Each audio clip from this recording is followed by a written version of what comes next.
¿Qué tal? ¿Cómo están? Muy buenas tardes, noches.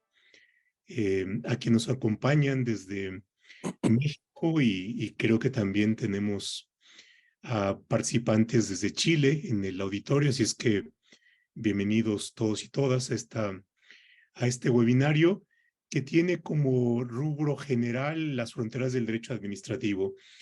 Y a partir de este paraguas más general, queremos tratar un tema que tiene su propia particularidad técnica y que es el de la sanción administrativa. Ahora, ¿por qué relacionarlo con las fronteras del derecho administrativo? Porque una de las explicaciones más comunes, corrientes, no solamente en México, creo que en menor magnitud en Chile, pero sí es una apreciación continental, tiene que ver con la idea de que la sanción administrativa es expresión de un jus puniendi.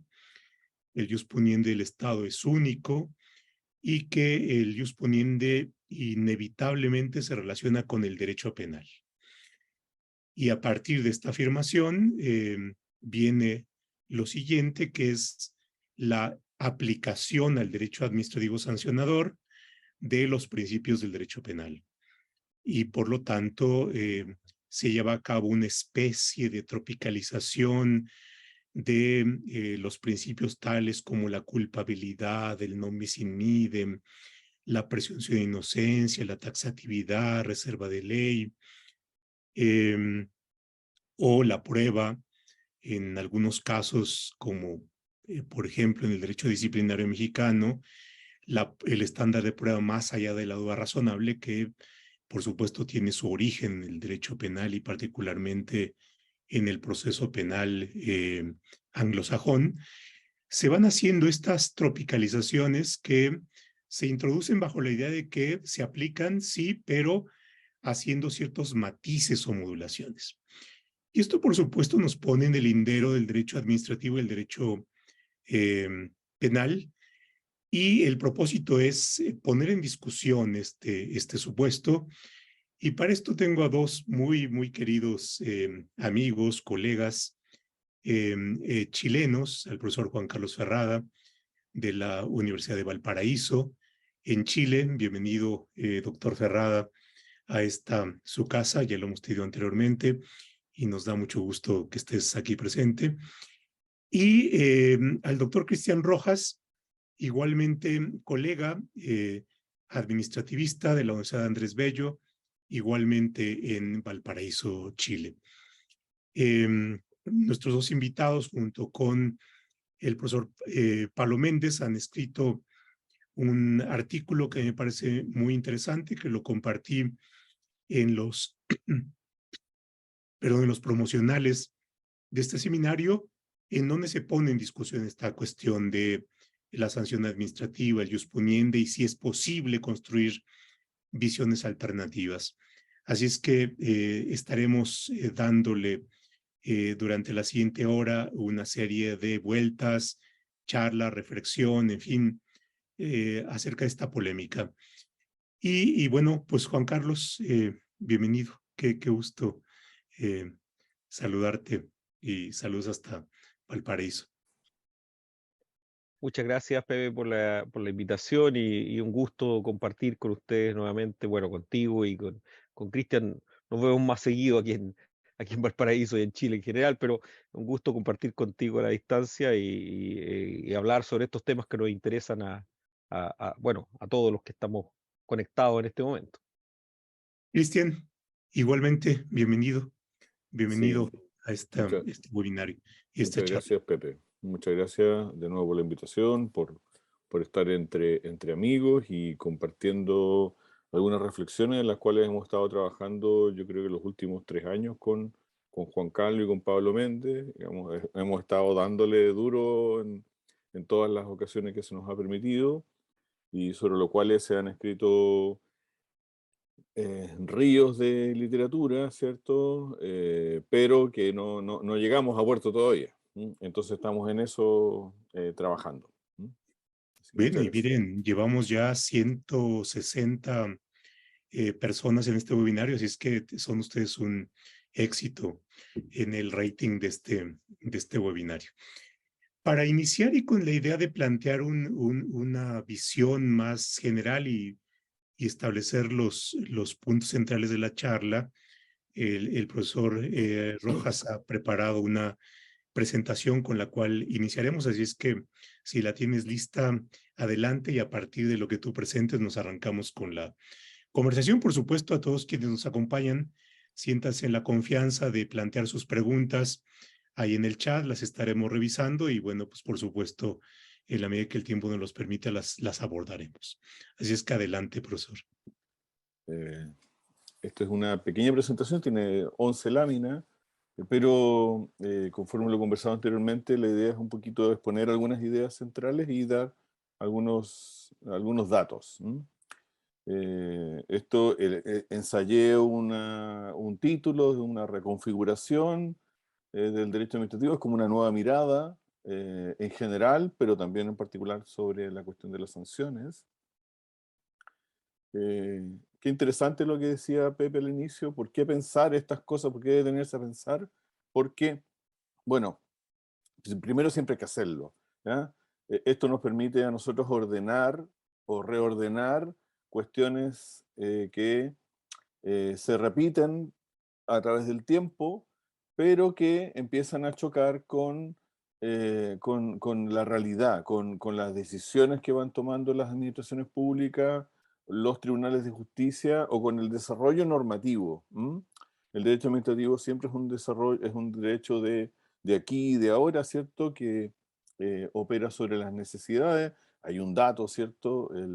El COVID-19 también podríamos decir, fue como un instrumento frente al COVID-19, el derecho administrativo actuó utilizando instrumentos viejos también, echando mano a eso, pero que los actualiza a propósito del COVID. Entonces, esto nos ubica en el panorama. ¿Cuál es el panorama general de la dogmática administrativa? Podríamos decir, yo diría que dos o tres ideas centrales. La primera, la escuela clásica de Derecho Administrativo, con García Enterría y toda su gran influencia en toda Iberoamérica, que concentra su objeto de atención preferente en el acto, en los principios y en el control judicial. Sobre eso hay una obsesión, yo diría, de García Enterría y de toda su enorme escuela. Pero también hubo otra escuela, una escuela anterior, que es una escuela de fines del siglo XIX, principios del siglo XX, pero que ha tenido una continuidad de trayectoria. Otto Mayer, Carl Schmitt, su discípulo, digamos, más famoso, que es Ernst Forsthoff, ¿cierto? Con enorme influencia en el derecho administrativo chileno, aunque no se sabía muy bien esto, pero en donde lo esencial es la orden de la autoridad, ¿no? Esto de acto, principio y control, con una idea, en este caso modelada por eh, a partir de una crítica que se hace al parlamentarismo, un encubierto propuesta, ¿cierto?, de basar toda la acción estatal en la mera orden de la autoridad, ¿cierto? Detrás de eso está, ¿cierto?, el germen del totalitarismo, ¿cierto?, en Carl Schmitt. Entonces, esto es podríamos decir, es un desarrollo que se ha discutido en general, ¿cierto? A propósito de la literatura americana, ¿cierto? Ayres, Bradway, ¿cierto? Fundamentalmente hacen esta distinción, Nonet y Selznick también, sobre derecho represivo como un instrumento del gobernante despótico, ¿cierto? El derecho autónomo como un derecho que se autonomiza del gobernante y que pasa a representarse por la ley, ¿cierto? Como una expresión de la voluntad soberana. Y luego un derecho, que es una tercera etapa, a eso queremos llegar, es el derecho responsivo, adecuado, ¿cierto? Sensible a sus circunstancias. Esto se conecta a esta conexión general, ¿cierto? Una descripción americana. se conecta con esto que se conoce como la Escuela de Reforma del Derecho Administrativo, donde está Schmidt-Assmann, ¿cierto?, como un máximo representante, y que en España tiene una combinación, ¿cierto?, en Rodríguez de Santiago, en Chile también, ahí vemos algunos, que nos preocupamos, ¿cierto?, de antes que lo que no debe hacer la administración pública, preocuparnos de qué debe hacer y cómo debe hacer. Es decir, cómo nosotros le entregamos instrumentos a la administración pública para que actúe conforme a derecho. Entonces, en ese sentido, aparece esta idea del derecho administrativo, no solo de la luz roja, ¿cierto?, que es de lo que no debe hacer, concentrado en la idea de la escuela clásica de García-Tarría, que es el control, sino que en el derecho administrativo de lo que debe hacer y cómo debe hacerlo. Y para eso está el derecho administrativo de esta luz verde, que se concentra en la decisión administrativa y coloca su acento principal. Entonces, eso encuentra una respuesta en el procedimiento administrativo, que tiene carácter ordenador, que permite la participación y por tanto es dialéctico, ¿cierto?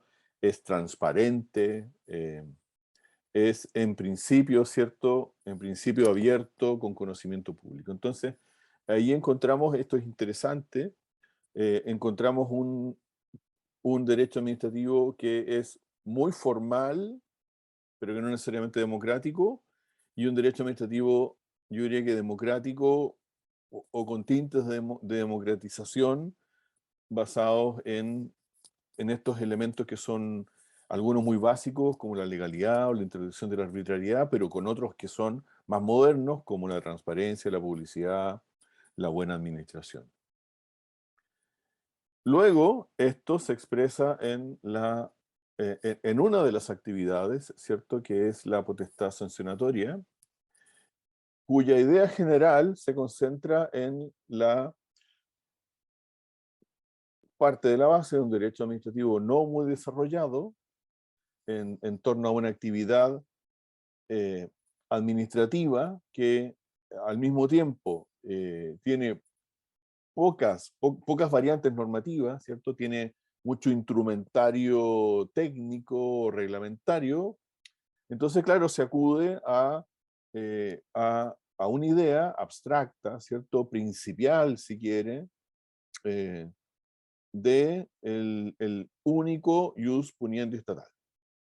Hay una sentencia del Tribunal Constitucional, el rol 244, en el Tribunal Constitucional chileno, el 244/96, que señala que expresamente, copiando, sobre esto el profesor Ferrada sabe mucho más que yo, copiando una sentencia del Tribunal Supremo, no estoy seguro todavía si es Supremo o el Constitucional de España, de unos 10 años antes, y señalando que en ejercicio de la potestad administrativa sancionadora deben respetarse los mismos derechos y garantías que para las penas, pero con matices. Y ahí se nos empieza a desdibujar un poco el tema. Frente a esto aparece varios años después, 14 años después, una tesis abstracta pero modelada. Es una sentencia del año 2020 que señala que la aplicación de estos principios del derecho penal debe efectuarse dentro de los márgenes del derecho administrativo o del procedimiento administrativo en particular. Ante eso aparecen dos tesis que son las más modernas. Yo diría que me voy a referir a la cuarta, que solamente ha tenido una expresión en una sentencia en el Tribunal de Defensa de la Libre Competencia, el denominado ius corrigendi. Dice, es que en materia administrativa, en materia en particular, materia administrativa hiper especial como es libre competencia, no se aplica el ius puniendi, sino que se aplica el ius corrigiendi. Y eso se refiere particularmente a obligaciones o cargas públicas. Cuando se produce una infracción a obligaciones o cargas públicas, se aplica el ius corrigiendi. Pero adelanto un poquito opinión. Más bien, y si bien esto debe resolverse siempre de manera específica, de acuerdo al desarrollo que vaya teniendo cada régimen normativo, cada sector o área de referencia particular, la potestad sancionadora parece que más bien es concreta, es normativa, ¿cierto? Obedece a un poder funcional. Es una herramienta esencial del proceso de ejecución de la ley necesaria para implementar políticas públicas. Forma parte del proceso regulatorio de cumplimiento, de enforcement, si quieren, de las normas jurídico-administrativas. Y está sujeto a prescripciones administrativas, procedimiento, garantías dentro de ese ámbito y no en otro ámbito. Hay dos sectores de referencia donde sí, esto es, los atraigo, estoy casi terminando, los atraigo porque hay dos sectores de referencia en donde sí se puede sostener la tesis 3. ¿Por qué? Porque ellas sí tienen un gran desarrollo normativo, con leyes generales, con normas de carácter, con leyes, podríamos decir, organizadoras de servicios públicos, asignadores de potestades, con mucha norma reglamentaria, muchas guías metodológicas de cumplimiento de sectores regulados, de las actividades que se encuentran al mismo tiempo con una carga pública de ejecución. En el procedimiento inspectivo y sancionatorio de la Ley de Bases Generales de Medio Ambiente aparecen varias posibilidades: autodenuncias, programas de cumplimiento, programas de reparación, aparte de la sanción propiamente tal.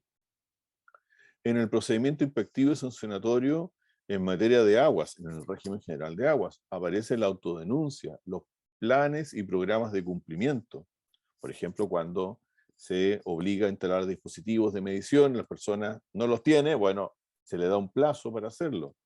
Y en otros sectores también con harto desarrollo normativo, educación, trabajo, mercado financiero.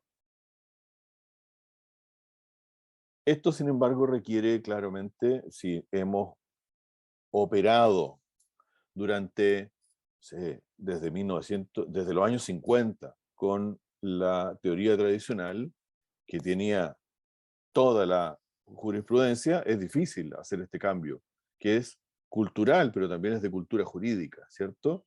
Es más sofisticado, si quieren. A mí no me gusta un poquito, no me gusta tanto esa palabra, pero digamos que es más compleja.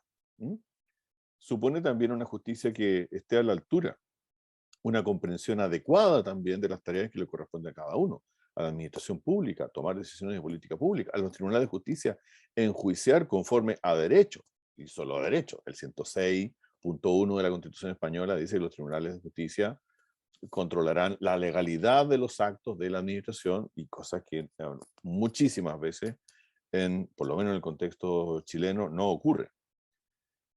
Pero, dos indicios. Esto es una cosa interesante. El 6 de septiembre del año pasado, el segundo tribunal ambiental, traigo esta sentencia porque no fue recurrida, es una sentencia dictada en contra de una resolución de la entidad, se llama Superintendencia de Medio Ambiente, la entidad inspeccionadora de proyectos medioambientales o de cumplimiento normativo ambiental. Bueno, en este caso, la Municipalidad de Yayay realiza una actividad, un municipio muy pequeñito realiza una actividad, un concierto al aire libre, y algunos vecinos reclaman por infracción de la norma de ruido. Viene la Superintendencia de Medio Ambiente y le cursa una multa de el equivalente a unos $20.000 americanos. Y entonces, bueno, la Municipalidad de Yayay, que además es pobre, dice, pero, bueno, que, mire, ¿sabe qué? Además usted tiene otra clase de instrumentos, nosotros no sabíamos que estábamos haciendo eso. Lo estábamos haciendo en favor de la comunidad, además, y era muy excepcional, nunca lo habíamos hecho. Entonces, el tribunal acoge esta idea, y acoge por dos razones. Primero, porque parece totalmente desproporcionada la sanción económica, pero además porque en el acto administrativo no se da ninguna razón para descartar la aplicación o para ponerse en la situación de aplicar alguna otra clase de instrumento. Una amonestación privada, una carta, lo que se denominan las cartas admonitorias. ¿Sabe qué? Para la próxima vez, que eso es bastante que se hace, para la próxima vez usted tiene que preocuparse de cumplir con esto. Se le manda una notificación en el fondo básicamente un aviso. se le acompaña, parte del instrumentario es educarlo ambientalmente también en las municipalidades. Entonces, se realiza un ejercicio inmotivado respecto de otras aplicación de otras clases de instrumentos, sino que sencillamente simplifica nomás y yo vengo y paso la multa. Y una sentencia de la Corte Suprema del 20 de junio, está a punto de cumplir un año esta sentencia, por infracción de eh, em, a una normativa que es la que verifica, ¿cierto?, el cumplimiento de ciertas prescripciones, transparencia particularmente en materia para evitar lavado de activos. Entonces se acoge esta reclamación y particularmente considerando sexto y séptimo, son bien, esto implica cambio completo de pensamiento. Dice, de no haber norma que lo establezca, no procede a aplicación de la sanción de 6 meses de las faltas del Código Penal, dice, porque se había alegado que había prescripción, ¿cierto? En este caso, por cierto, es interesante porque acoge en parte, podríamos decir, la reclamación, porque le alegan la prescripción, dice, ha pasado más de 6 meses desde que... ¿Y por qué dice 6 meses? Porque hay una norma de faltas en el Código Penal y en materia de infracción al registro de análisis financiero y lavado de activos, no hay norma alguna. Entonces, nos saltamos de cumplimiento de obligaciones administrativas directamente Código Penal. Dicen, no se aplica eso. No se aplica eso, no se aplica esa prescripción. Y no se aplica sino que se aplica 5 años. ¿Pero por qué? Dice. Porque, y aunque lo dice al inicio, después se desmiente. Dice, si bien la sanción administrativa forma parte del ius poniendi estatal, por tener fundamentos comunes con la sanción penal, hasta aquí nos va muy mal en lo que estoy diciendo, ¿sí? Pero espérenme porque voy a decir lo siguiente.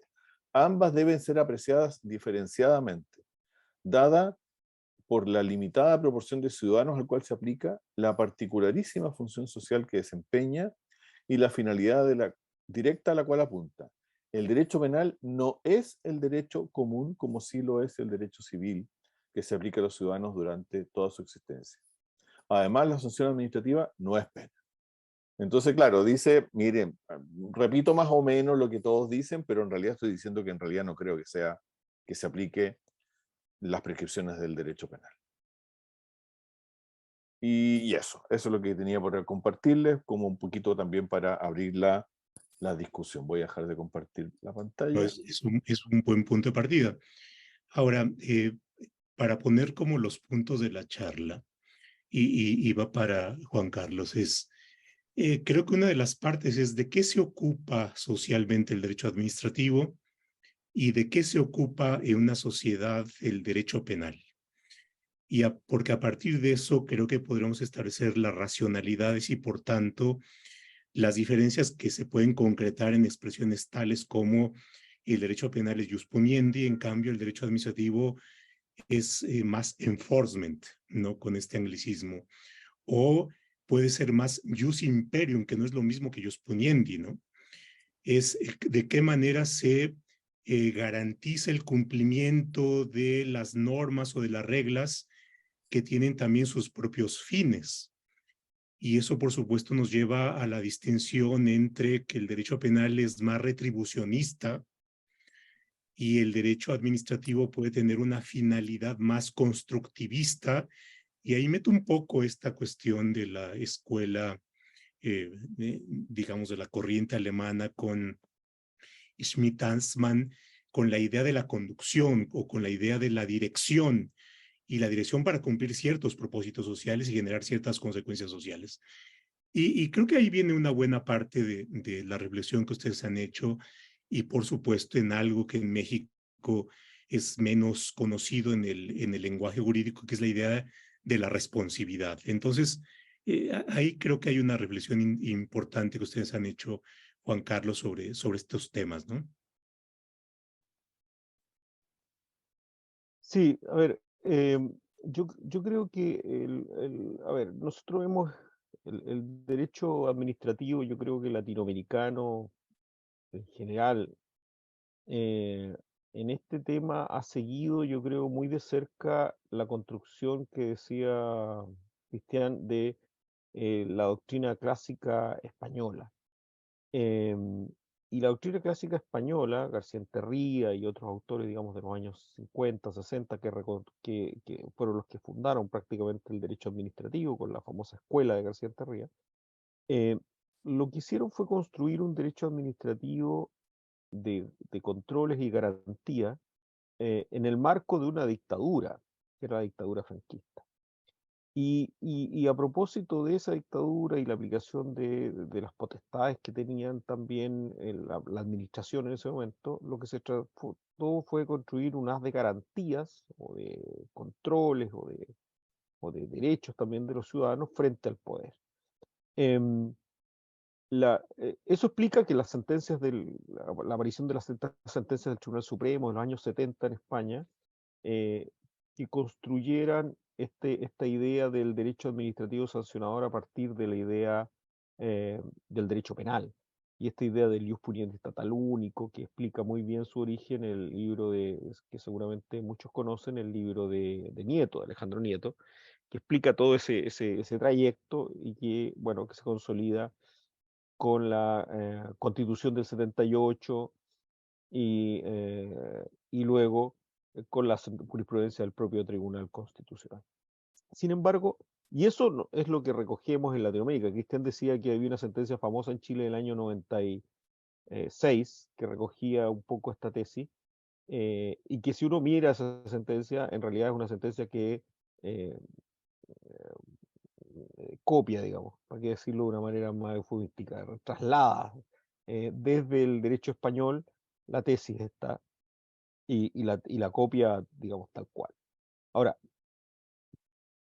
sin mucha reflexión, la verdad, porque en el caso chileno, no lo sé en el caso mexicano, pero en el caso chileno no hay ninguna norma que permita llegar a esa construcción como si lo hace, como si al menos hay una norma en la Constitución española, digamos, que permite la construcción, que por cierto, esa norma de la Constitución española en realidad es una transacción que se produce durante la discusión del texto constitucional español a propósito de dos posturas que se enfrentan sobre cómo otorgar garantía a los ciudadanos frente a la potestad sancionadora, entendiendo que algunos querían llevarse la potestad sancionadora a los tribunales de justicia, entendiendo que era la aplicación de una pena. Y finalmente se llega a una solución transaccional que es la aplicación de la sanción, pero de la sanción administrativa, pero con garantías. Y ahí está la idea del ius puniendi estatal único con garantías penales. Ahora, el problema es que esa explicación que históricamente se construye, lo que uno ve es que en realidad hoy día no satisface primero no se ajusta a la realidad, y en segundo lugar tampoco satisface las exigencias que impone el derecho administrativo hoy día. Primero no se ajusta a la realidad porque en realidad en algunas legislaciones, y no es el caso solo de chileno, yo he visto varias legislaciones de varios países latinoamericanos que van en el mismo sentido, van ampliando el catálogo de instrumentos a aplicar por la administración en los casos de infracciones o contravenciones administrativas. Es decir, frente a una infracción o contravención administrativa, no necesariamente la respuesta es la sanción, puede ser la sanción, pero también hay otras respuestas que da el legislador. La respuesta de utilizar otros instrumentos, estos instrumentos que recoge la doctrina anglosajona y lo hace muy bien, en el sentido de esta famosa escala de medidas o de sanciones, en que son distintas, las cartas admonitorias, eh, los planes de cumplimiento, las advertencias, las sanciones por equivalencia. Hay varios mecanismos que se van estableciendo. Y esos mecanismos también el legislador los va recogiendo. En el caso chileno, en nuestro caso, nosotros lo hemos recogido en la legislación chilena, mucho en materia medioambiental, pero también hay en otras áreas como en materia de agua, en materia de electricidad, donde energía eléctrica, en los cuales también se... ¿Y por qué? Porque, bueno, se asume que la respuesta idónea no, en esos sectores no es necesariamente la sanción, porque ¿qué es lo que pretende? ¿qué es lo que se pretende con la regulación esta y la sanción? Que el operador del sistema, que el actor económico relevante se ajuste a la regulación. Y en ese sentido, ese ajuste a la regulación, ese cumplimiento de la regulación, no necesariamente se consigue con una sanción, a veces se consigue con otros instrumentos. Y en ese sentido, el derecho administrativo se abre a otras alternativas. Bueno, cuando se abre a esas otras alternativas, evidentemente que no estamos hablando del derecho penal, porque evidentemente el derecho penal no tiene esa flexibilidad. No tiene esa flexibilidad porque tiene un fin distinto, que es el castigo, la sanción.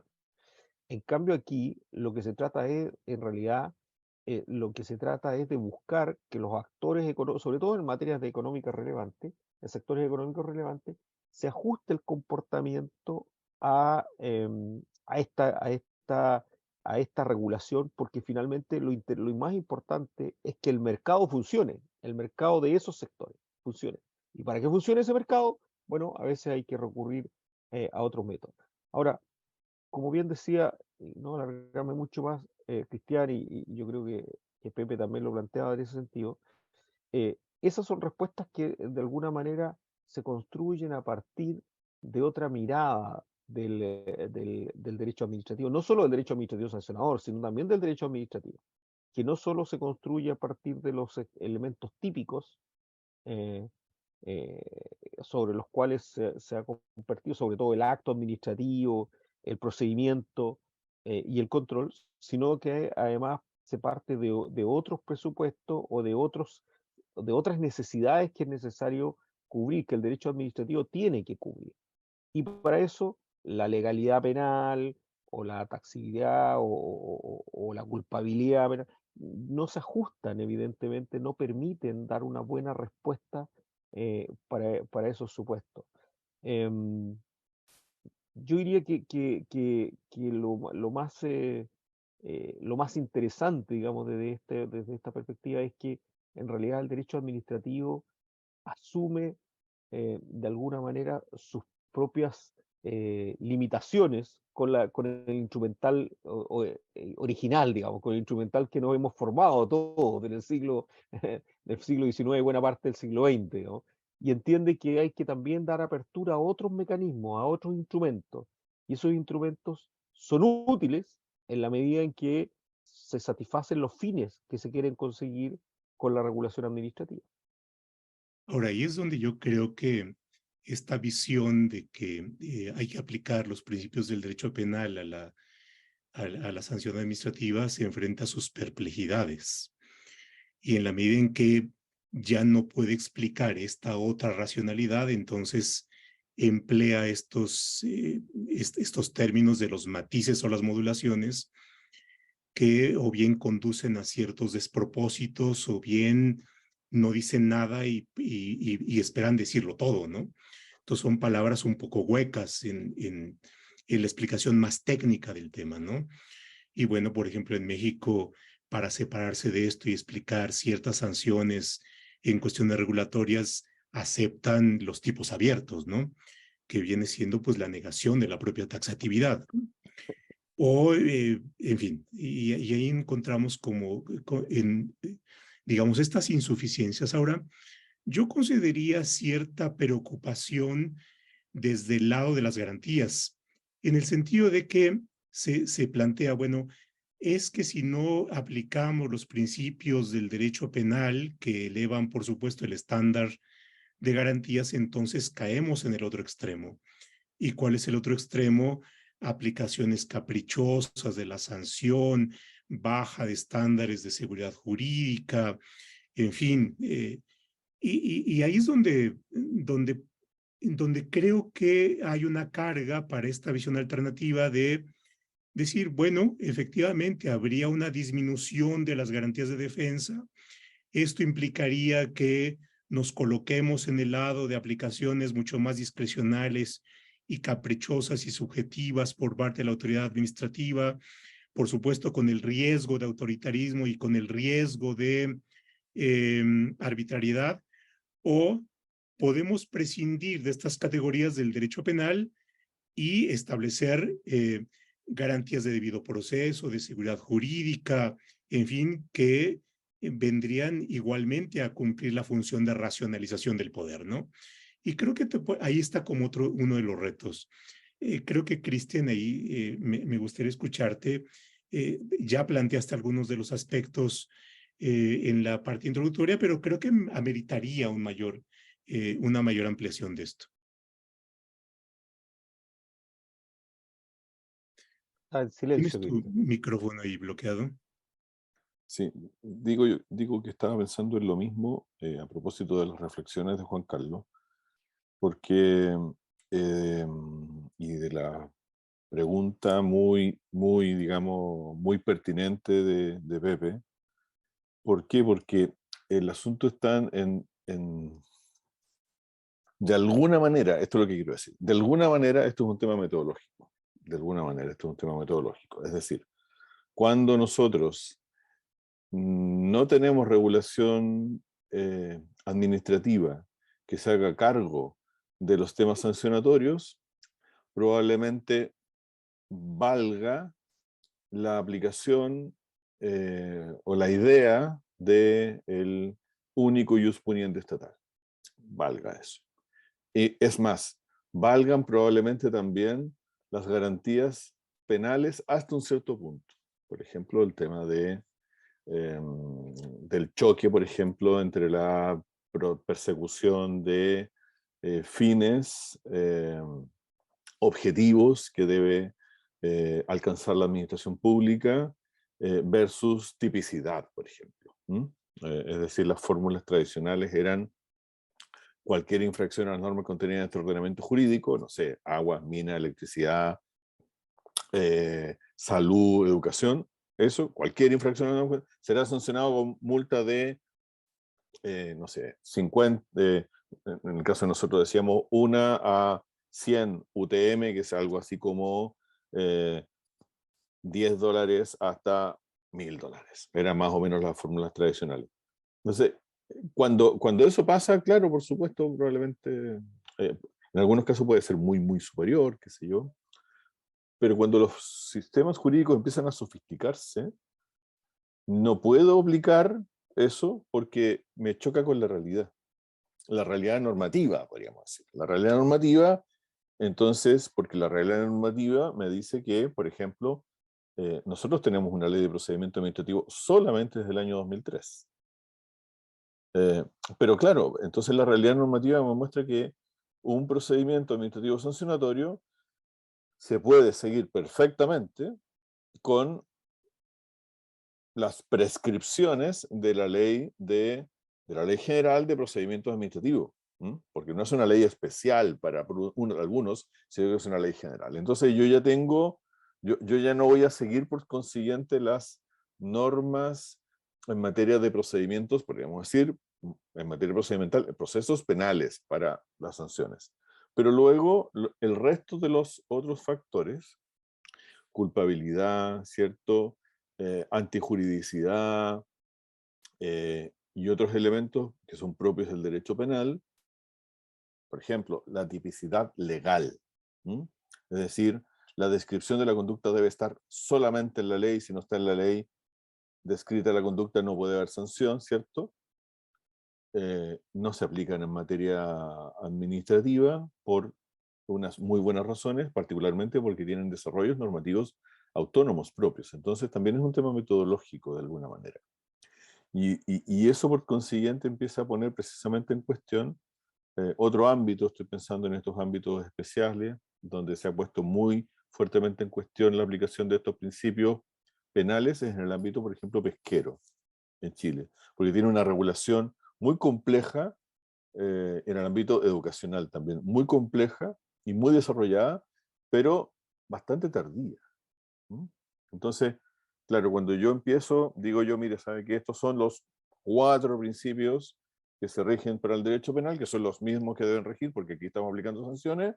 Bueno, veamos, porque claro, empieza esto a aplicar principios a la fuerza, cuando yo, ¿cierto? Desde arriba, principios además, esta cosa principal que es simplificadora, ¿cierto? Como de brochazo grueso, cuando en realidad lo que tengo que hacer yo es dar pinceladas. tratar de dar pinceladas. Mire, ¿sabe qué? Es que en materia de, por ejemplo, la cuestión, había una pregunta, no estaba resuelta completamente, sino que es una interpretación. No hay norma de prescripción de sanciones, por ejemplo. Hay criterios. Entonces, durante un tiempo fue mucho tiempo, 6 meses, 5 años, 4 años. Entonces, vamos cambiando eso, pero no hay norma sobre prescripción de sanciones, salvo en algunos pequeños sectores. Entonces, a mí me pasa que en la medida que nosotros hemos analizado en nuestro proyecto que tenemos con Pablo Méndez 2 sectores solamente, 2. Vamos a presentar un proyecto nuevo, vamos a ampliarlo con más personas, queremos mayor participación y queremos ampliarlo a muchos sectores para ver cuál es la información concreta y por tanto hay un área de desarrollo bien significativo para intentar responder a todas estas preguntas que por lo menos creemos nosotros que lo que hemos tratado de hacer es abrir un poco el arco de posibilidades. No estoy negando, por tanto, que en algunos sectores no desarrollados, por ejemplo, sí puedan aplicarse las prescripciones del derecho penal en algunas cuestiones, o principalmente en algunas, pero en las otras que tienen sí un desarrollo normativo propio, pueden sobrevivir, ¿cierto?, sin echar mano al derecho penal. Bueno, debo compartirles que el profesor Ferrada es uno de los grandes expertos en procedimiento administrativo en Chile, tiene un extraordinario libro sobre el tema.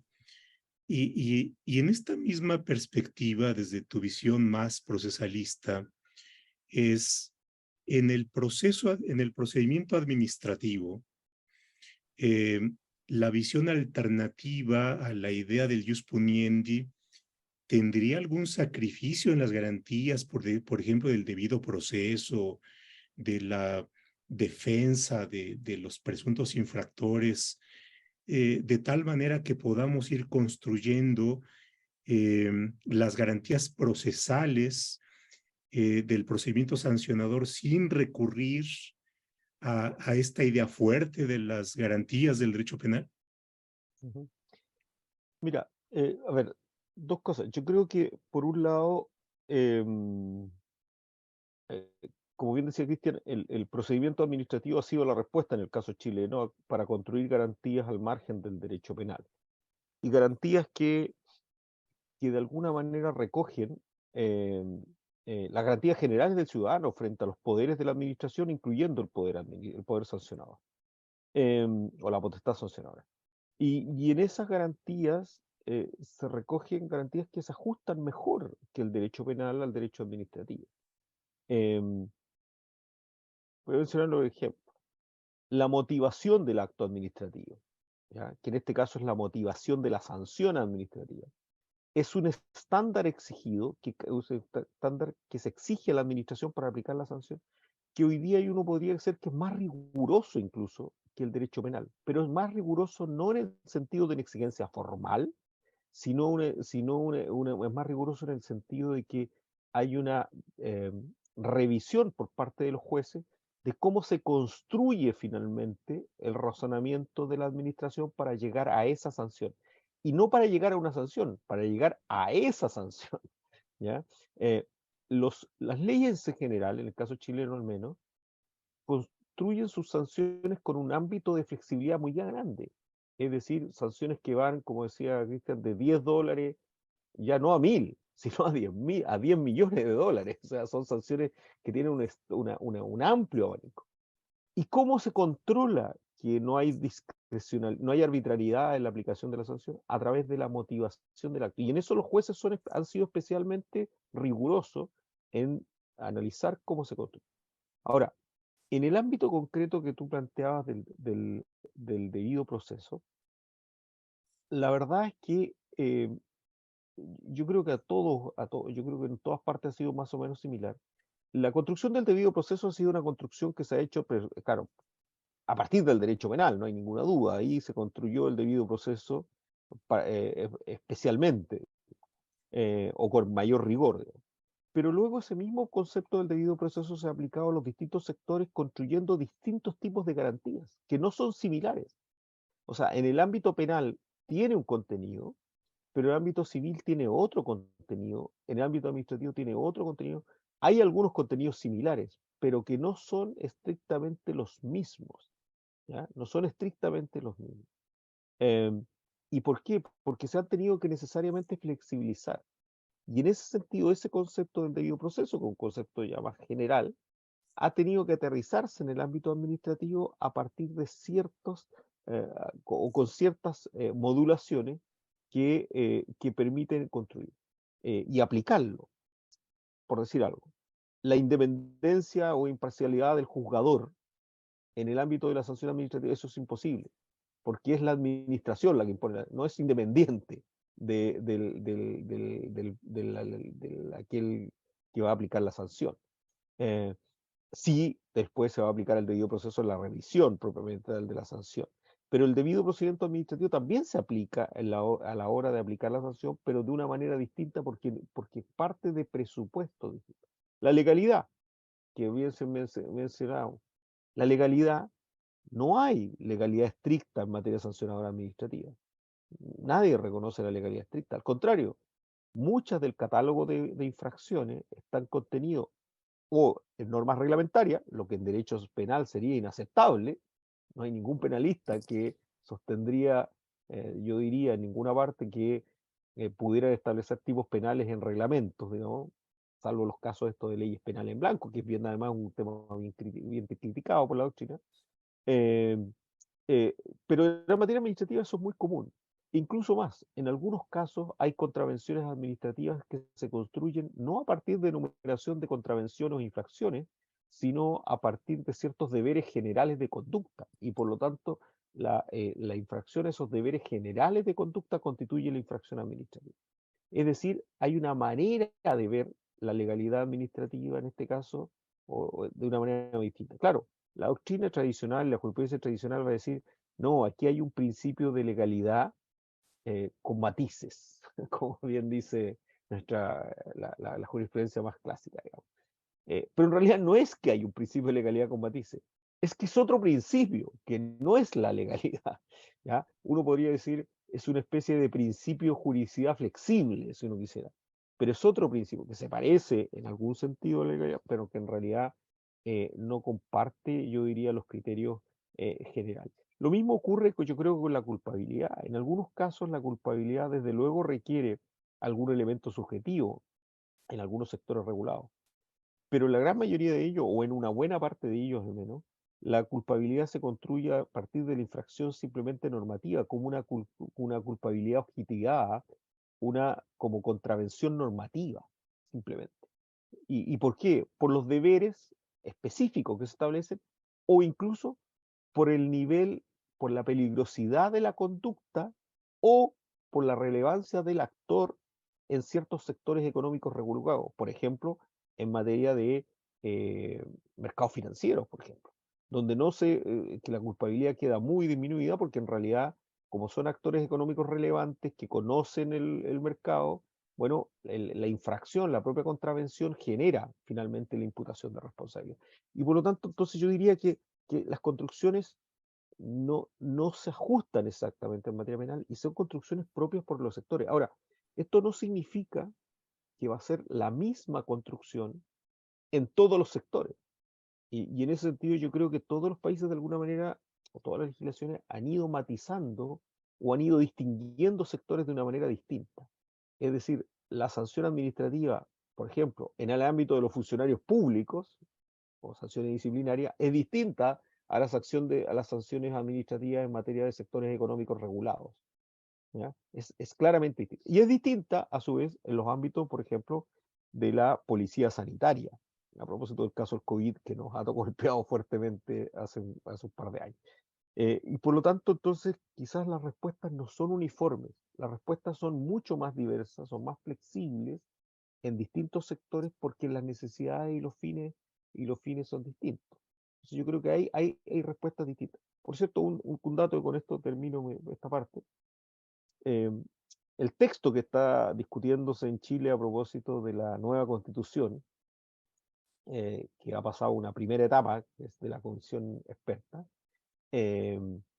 precisamente se aleja de estas concepciones penalísticas de la sanción administrativa e incorpora una reflexión un poco, un cierto matiz, digamos, le incorpora un cierto matiz. Eh, le denomina, si me permiten leérselo así, a propósito del artículo 16.9, fíjense que dice, el ejercicio de los poderes correctivos y sancionadores administrativos estarán sometidos a criterios de legalidad, eficacia, proporcionalidad e igualdad ante la ley. La ley determinará las condiciones para el procedimiento administrativo, asegure las adecuadas garantías a las personas. ¿Qué es lo que está diciendo este texto? Está separándose claramente del texto español, está incorporando la potestad sancionadora como una potestad correctiva y está diciendo que las garantías que se van a establecer esto son las garantías propias del procedimiento administrativo y no del proceso penal. No sé en qué va a terminar este texto constitucional, pero digo que Pero es ya un punto a el para eso. avance va hacia otro lado. Hay una mirada hacia otro lado. Y este es un texto que fue aprobado por una comisión, bueno, es una cosa un poco quizás compleja de explicar a los extranjeros, por una comisión experta que está preparando un texto constitucional que ahora entra en una discusión de un consejo elegido, pero que ya hay una concepción de que la respuesta original del derecho penal no es una respuesta que satisfaga las exigencias que impone la sanción administrativa. Vamos ya hacia la conclusión del webinario. Y en esta parte cierre, me gustaría que explicaran ustedes qué entienden por responsabilidad y derecho administrativo de la luz verde. Ustedes con eso cierran su artículo y la verdad me pareció una idea muy sugerente, ¿no? Por el mismo concepto de responsabilidad, pero por otra parte con esta idea de la luz verde, que es por supuesto una metáfora para distinguirlo de la luz roja, del derecho administrativo de la luz roja. Sí, mira que digamos que ha estado muy entretenido todo esto. Siempre cuando lo discutimos en discusiones privadas, en foros, con personas o en este otro foro online, siempre van surgiendo cosas, muchas dudas también. Antes de responder a la pregunta, quería añadir otro dato a propósito de esta modulación. Por ejemplo, en materia ambiental, se resuelve el asunto de la asignación de, podemos decir, de responsabilidad, ¿cierto? Y sancionar a alguien simplemente por una presunción legal. El titular del proyecto autorizado ambientalmente, que incumple con la prescripción establecido en la autorización específica, se llama resolución de calificación ambiental en Chile, pero es una autorización ambiental. Si pasa algo, es el responsable. Presunción legal. ¿Mm? Que la culpabilidad, no, nada de eso. Aquí pasa algo, directamente responsable. A ver, la responsabilidad es una fórmula o es una manera de explicar la actuación de la administración pública adecuada a las circunstancias. La administración, la responsabilidad es una respuesta compleja, frente a problemas complejos. ¿Mm? Es decir, y toma muy identifica a una administración siempre específica, a alguien que debe cumplir con una carga o una obligación administrativa, y entre medio un conjunto de instrumentos, dentro de los cuales se encuentran las medidas de incentivo al cumplimiento, eh, las, eh, podríamos decir, eh, sanciones no pecuniarias, ¿cierto? O instrumentos compulsivos no pecuniarios, sanciones de carácter pecuniario, pero como muy bien decía Juan Carlos, en algún momento esto supera, digamos, las posibilidades completas de actuación cuando, por ejemplo, el infractor es un infractor permanente. ¿Mm? Entonces, siempre opera sobre la base de una conversación regulatoria entre la administración pública y y un ente regulado. ¿Mm? En algún momento esto se corta, esta conversación se corta. Esta conversación en la cual va desde una carta de advertencia, una prohibición de funcionamiento temporal, una sanción pecuniaria, hasta, y en ese momento la administración pública aplica distintas clases de instrumentos de acuerdo a la conducta que vaya teniendo el regulado. Por eso es que lamentablemente no tiene una traducción muy buena.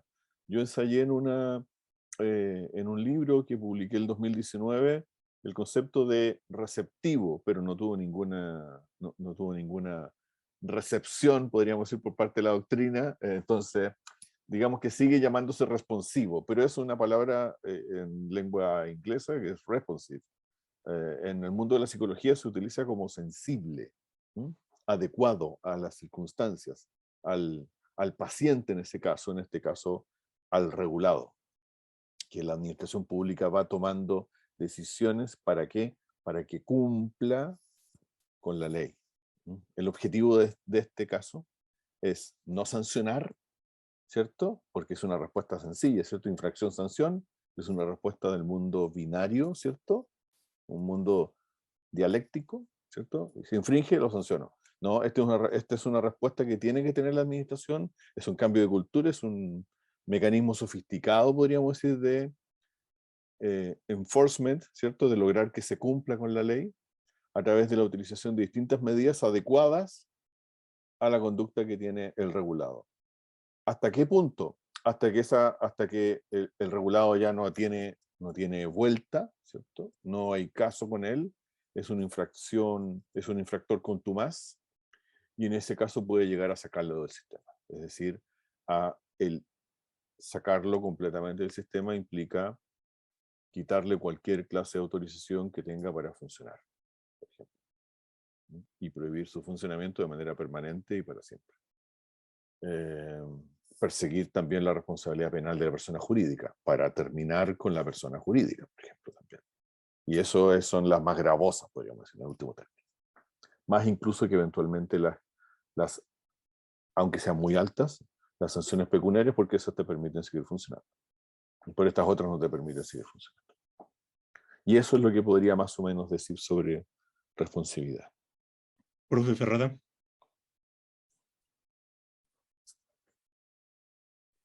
Yo creo que la responsabilidad ha entrado en Chile, y yo creo que en varios países también, yo creo que no solo en Chile, pero en Chile, porque es lo que más conozco, ha entrado de una manera un poco irreflexiva, pero fuerte, digamos. Y yo creo que hay algunos sectores regulados como el medio ambiente, como digo, energía eléctrica, aguas, pesca en algún caso, han entrado de una manera un poco silenciosa, pero claramente con una perspectiva, digamos, materialmente fuerte y abandonando derechamente las estructuras penales. Y la manera más evidente de verlo es por lo que hablamos antes, la pluralidad de instrumentos que se ponen en manos de la administración frente a una infracción. Ya no se resuelve todo con infracción y la sanción correspondiente, sino con una serie de instrumentos regulatorios que pueden terminar una sanción, que puede ser pecuniaria o no pecuniaria, pero pueden también tener otras respuestas distintas. Y por lo tanto, esas otras respuestas distintas dan cuenta de un derecho administrativo de otro tipo, de un derecho administrativo, como decía, de luz verde. Digo que no solo prohíbe, sino que autoriza, permite, genera oportunidades, pero con una idea, que es lograr finalmente la mejor satisfacción de los intereses generales. Ese es el objetivo. No es el objetivo permitir cualquier actividad en particular, ni tampoco prohibir o impedir que la administración sancione. No, sino más bien dotar a la administración de un amplio abanico de instrumentos flexibles que en los cuales la propia administración pueda ir decidiendo cuál es el mejor instrumento con la finalidad de satisfacer los intereses generales.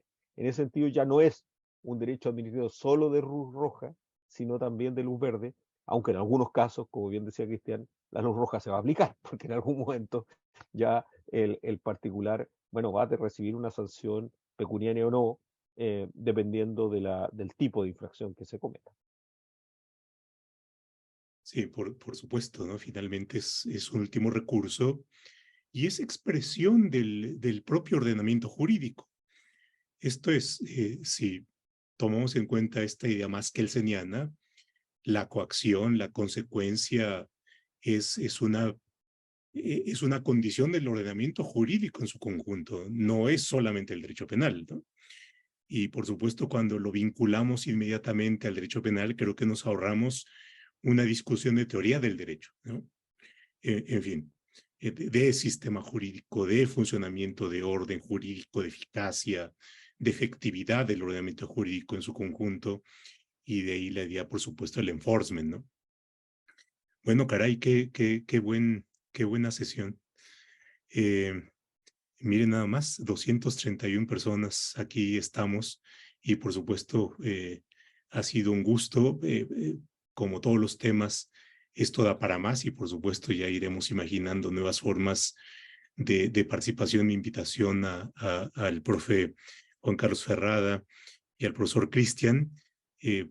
Motivos y pretextos no van a faltar, así es que nos estaremos viendo próximamente. Y Juan Carlos, Cristian, muchísimas gracias por acompañarnos y por supuesto por 2 horas de diferencia en los usos horarios. Así es que no queremos abusar de ustedes. Saludos hasta Valparaíso. Entendemos que están ustedes con un frío no ordinario. En México estamos con un calor no ordinario. Estamos sufriendo las las consecuencias del cambio climático. No, el derecho administrativo, por supuesto, tiene una fase. No nos interesa sancionar, sino cómo recuperamos un poco las temperaturas más vivibles, ¿no? Sí, claro. Sí.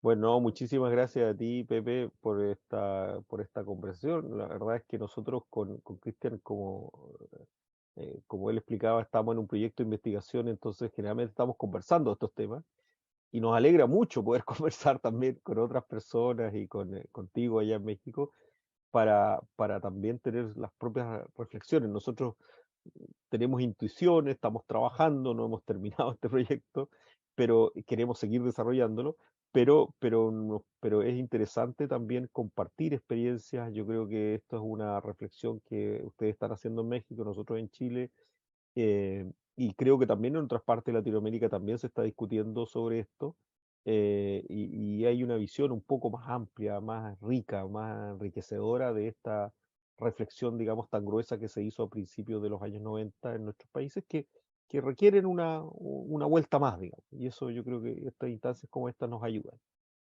Sí, por supuesto. Ahora en este año tenemos este ciclo de las fronteras del derecho administrativo. Estaba pensando en qué hacer para la próxima temporada y la idea que luego ya les comentaré más en detalle es pensemos el derecho administrativo.